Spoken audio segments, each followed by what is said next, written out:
Our next guest emerged as a teenage music phenom long before breaking up with boyfriends and writing songs about them was all the rage. She is a two-time Grammy Award-winning singer with a new CD called Spitfire. I'm sorry, I'm exhausted. I'm spent. I have no more energy left to give. Hopefully you will provide it. You were running, right? Yeah, I ran. Yeah. Pretty darn fast, I might add. Did you see I won? Well, yeah, I mean, I was trying to race you guys, but I couldn't catch up. What are you wearing on your feet? Well, Let's see. I mean, yeah, we can race with those, I wasn't no prepped problem. to bring tennis shoes. Guillermo will give you time. his shoes. Next time, yes, You just for don't sure. want to lose. That's the How are thing. you? Everything all right? I'm good, yeah, except that I have no You have a voice problem. Yeah, well, yeah. What happened? I've had these allergies going on, which I've never had. We've had crazy winds here. I've never had them. One day I wake up, like 2 days ago, with absolutely no voice. Oh, really? So I'm like, okay, let me get into the doctor. And so, What do you think you're allergic to? I don't know. Oh, you know, they can do a test, or a skin test, and they'll figure out what you're allergic to. Right, which I mean, that doesn't sound like a lot of fun, but I'm gonna have to go do it now. Yeah. Because I went into the doctor and they told me that, I'm like, I have no voice. I've got this, my head is swollen. Literally, my face last night was so swollen. Oh, really? So I went, to the doctor and he tried to put a shot up my nose. Oh. I'm not kidding. Yeah, no, that's what they do, right? No, they've never done this to me before. Oh, to you, yeah. Yeah, because I haven't had allergies before.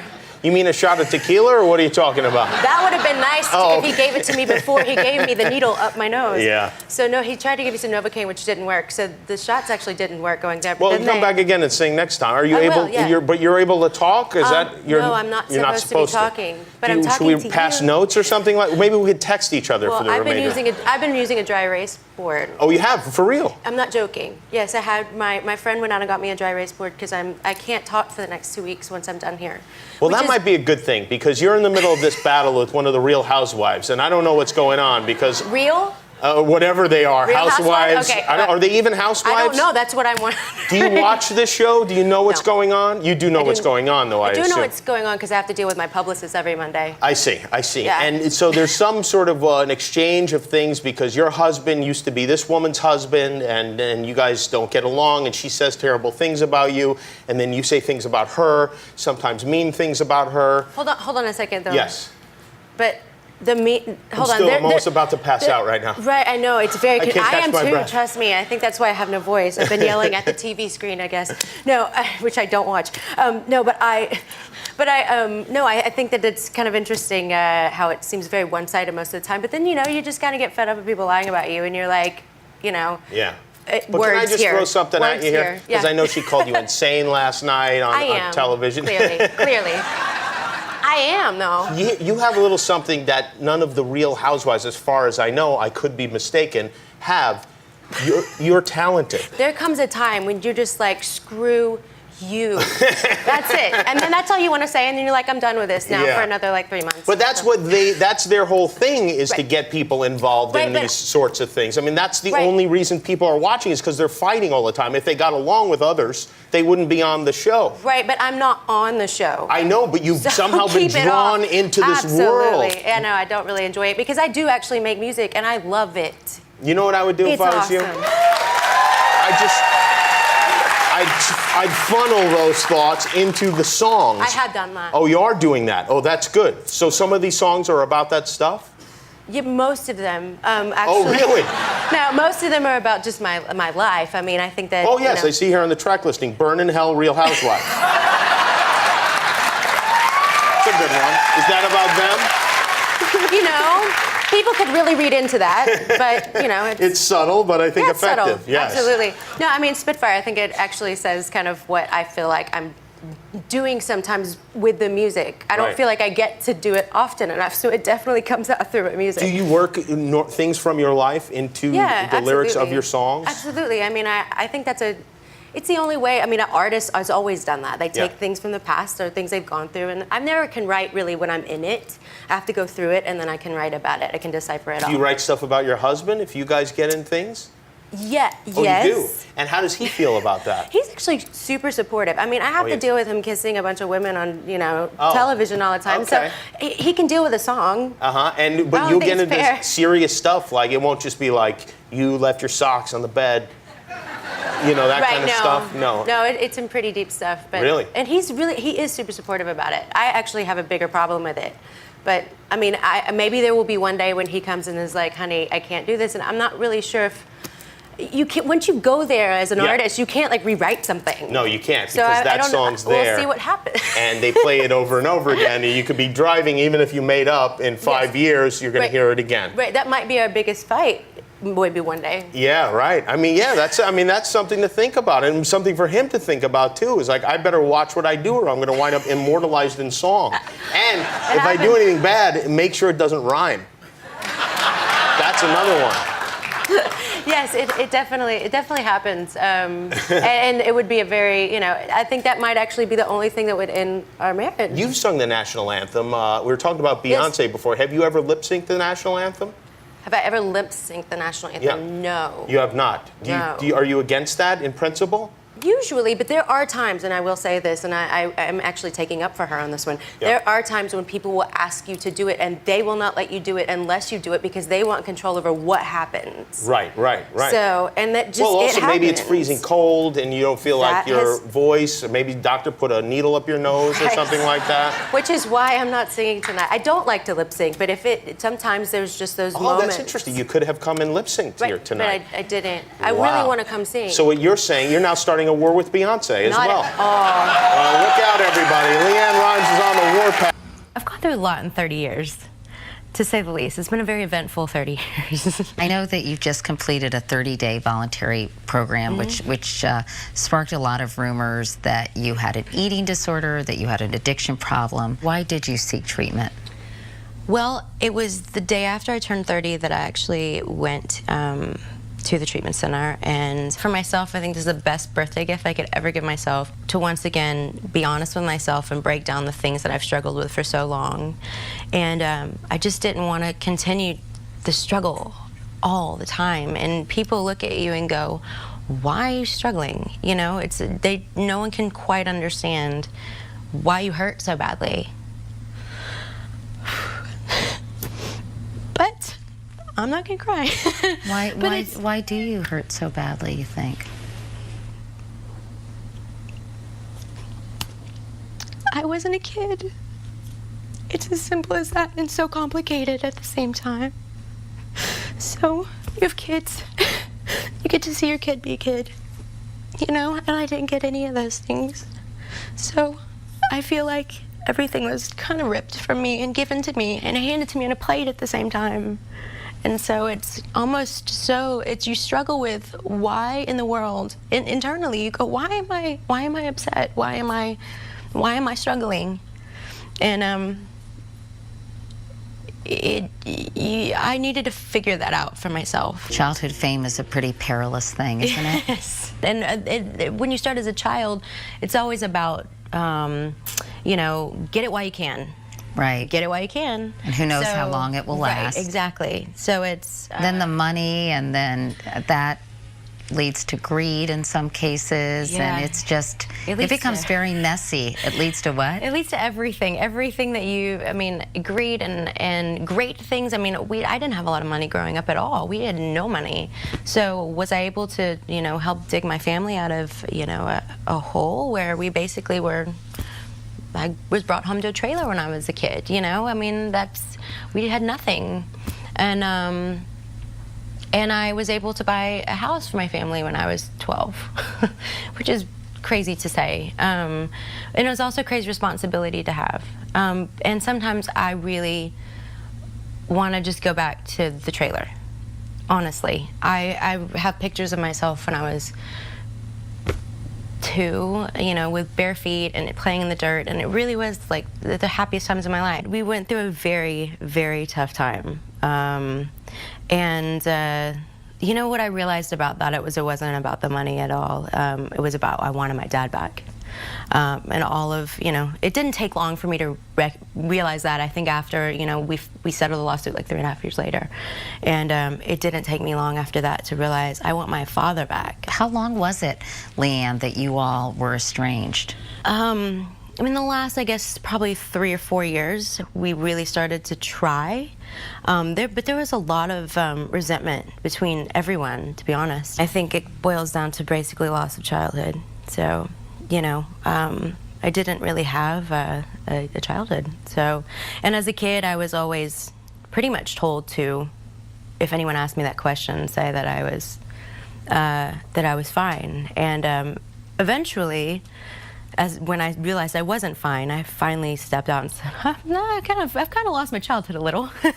But you think now, in retrospect, or with the benefit of hindsight, that there was a little girl who wanted a more normal upbringing? Yeah, there still is a little girl who wants that. I mean, that's still that little girl inside of me that I've never quite developed, you know, that I jumped over so many normal childhood experiences and became this adult very early on. So that part of me is like extremely developed. And then there's this little girl who never quite got the attention that she needed.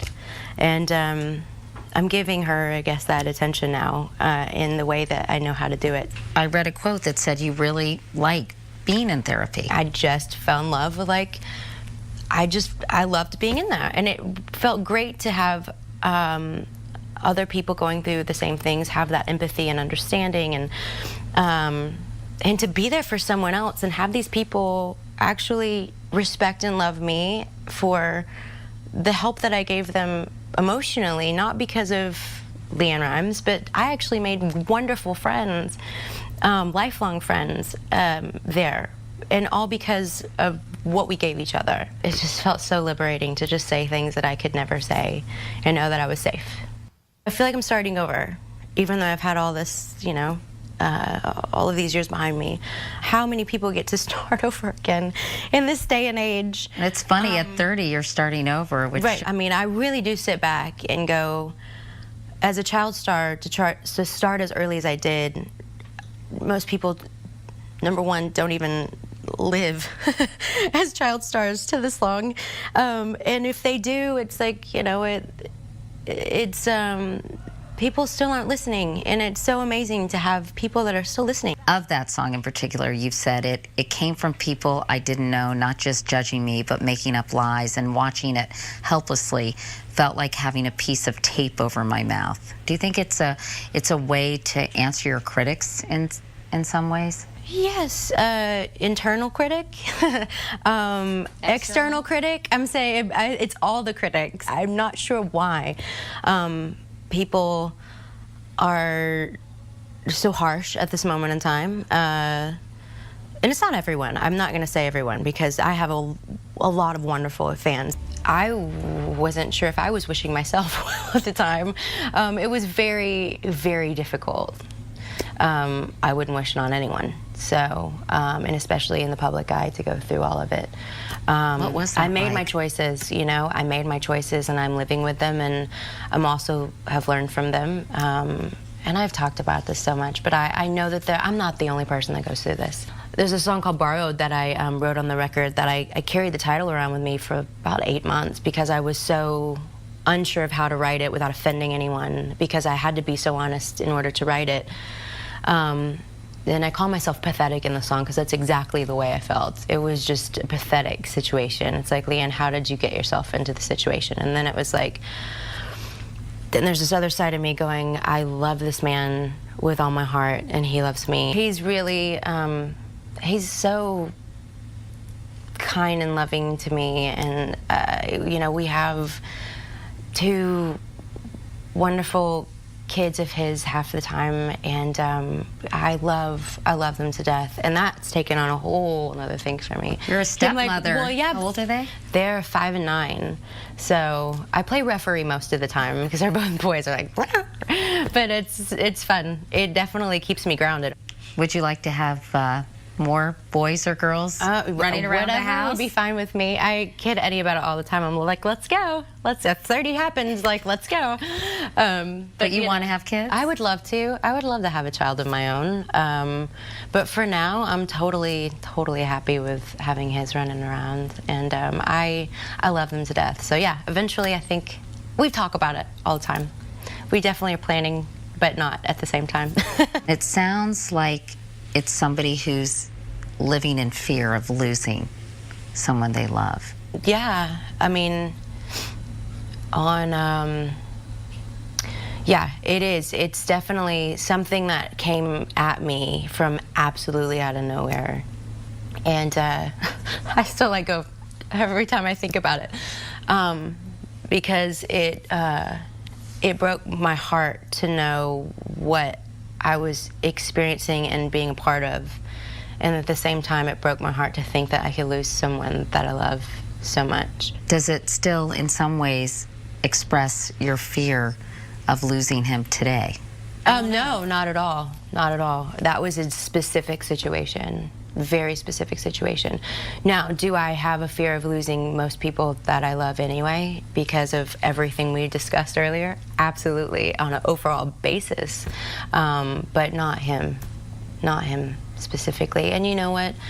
I say in another song called Just a Girl Like You, he could break my heart too, but that's a chance I've got to take. Last night she was performing at a very special concert to mark the 50th anniversary of Songs of Praise. That was at Alexandra Palace? Yes. And did it just last night? Yeah, just last night. It was beautiful. It was the first time I performed that's my song Give. It's my new single. First time I performed that with the symphony, so it's beautiful. Wow. Had a great time. It was very nice to be asked to do that. Yeah. And were you performing with others? Were there other guests Yeah, as well? Andre Bocelli was there. There were many people that were there. Some that actually I've never heard of before because I'm unfamiliar with some of the people that are stars here. Yeah. So I got to meet some really cool people last night. Do you tend to then stay in your genre? No, not at all. I mean, as far as Music is concerned, yeah. like what I listen to. No, I listen to everything. To me, if music is good, I listen to it. Doesn't matter what it is. And presumably, I mean, Songs of Praise is a sort of national institution that's been going for half Right. a century, but presumably you wouldn't have been terribly familiar with it. No, not at all. Over here, obviously, it's like you said, it is an Yeah. institution, and such an honor to be able to sing on the show. But no, we've never really had anything like that in the States. No, because you have some churches, well, a lot of churches which broadcast their services Right. per se, but not in the same But way. not like Yeah. you know, specifically like based around music like Yeah. that, which Yeah. is great. I love it. Tell us a little bit about the album, because a lot of the songs were originally written for men. Well, all of them are. Yeah, whole the lot? whole album is originally the concept behind the record is all the songs were originally written or recorded by men, and now from a woman's perspective, I'm singing them. You know, it takes on a totally different connotation. Yeah, well, with some of the songs. I was going to say, 16 tons is on there, for instance. Yeah, I worked in a coal mine. I make you believe it. We bring out the sexiness to it, which I never thought, you know, 16 tons could be sexy, but we paid homage to the originals. Vince Gill produced the record, and, you know, we paid homage to the original, but also totally put a new modern spin on it to bring it to a whole new generation of fans. Patsy Cline, which I imagine is an enormous honour. Oh, yeah, I mean, I grew up listening to her, absolutely. She's a huge influence. One of the songs, was it Blue, that you recorded years ago? Yeah. That was actually written for her. Yeah, it was originally written for her, but she passed away in the plane Yeah, crash yeah. before she had time to record it. So the original version, people weren't. I guess that it was a hit when I was 13, but the original version I recorded when I was 11. And on this, on Lady and Gentlemen, on the new record, we have. So many years later, it was Vince Gill's idea to record a version where I'm not a fetus, but actually an adult. So, which is really cool. I love this version of the song. Were the Completely emotions, different. so the emotions that you're expressing, the emotions that you're feeling when you're singing it, this version, are very different, must be different. I mean, from 11 to 28, there's a lot of life lived there. So, Yeah. you know, definitely, it's a completely different thing. there has been, I mean, you were terribly young when you started singing. No, yeah. weren't you? I mean, You from know. the time I came out, pretty much. And you've had you know, in such a, and I suppose perhaps you're more vulnerable when you start so young to the things that can go wrong in the music business as well, and lawsuits, and where's the money gone, and this, that, and the next thing. You know, you have a very steep learning curve, don't you? Oh, yeah. I mean, I've gone through it all, I would have to say, at a very young age. But I think I think one of my biggest accomplishments is, honestly, I've been able to handle it pretty well.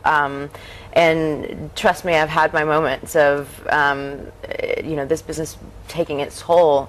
But I've been doing it for so long. It's kind of, I've ridden that roller coaster, and thank God, you know, I've been one of the very few that have come through as a true artist on the other side of the child star kind of thing, and still have a successful career. And, you know, I find myself, I'm prouder, you know, of my work than I've ever been.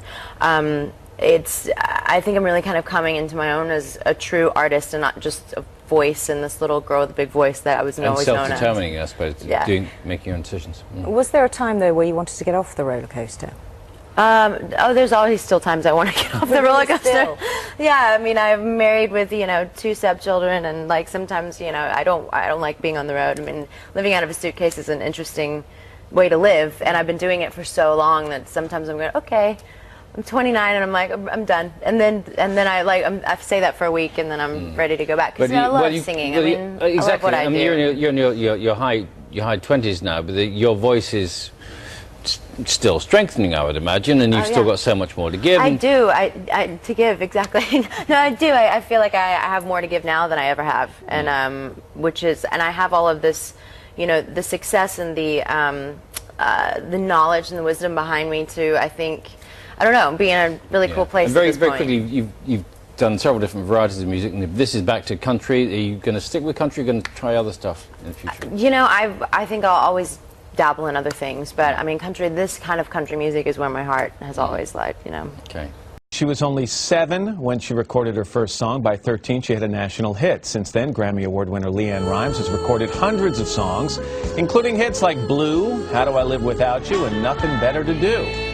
But Leann Rimes says there is one song that has truly changed her life. It's called What I Cannot Change, and it's also the title of her brand new book. Leann Rimes, nice to see you. Welcome back. Good to see you too. Before I talk about the song, I'd really rather talk about, for a second, the timing of the song. Because from what I read, you said this song came about for you during a dark time. Yeah. And I've known you since you were a little girl, and I guess I'm curious about the dark time. Well, I think, I have grown up in the public eye since I was 13, and my personal life has taken its ups and downs, and this was only a couple of years ago. It was a tough day I was having. It wasn't a dark time. So for Leann Rimes, a dark time is a bad day. It was a tough day, and I went over to my very good friend Daryl Brown's house, who I wrote the song with, and I started venting to him about what was going on, because I trust him with all my heart, and he started writing down everything that I was saying. And we put all of these really honest thoughts into verses, and then came back a couple weeks later and wrote this chorus that was our version of the Serenity Prayer in a way. And I think it kind of gets to the basis of what we all struggle with as humans. But I think, and then there's a website, by the way, dedicated to the song as well. And you started to get some really heartfelt reaction from your fans. First of all, did their connection to this song and this thought process surprise you? It was overwhelming to see the amount of stories that we received from people. We wanted with a website for it to be an anonymous place where people remain anonymous, could go on and get anything they needed off their chest, because I felt that's what this song was. And would you go in and read all these? Yes. I've gone in and read them and sat there and cried my eyes out and laughed. What kinds of things were they writing to you?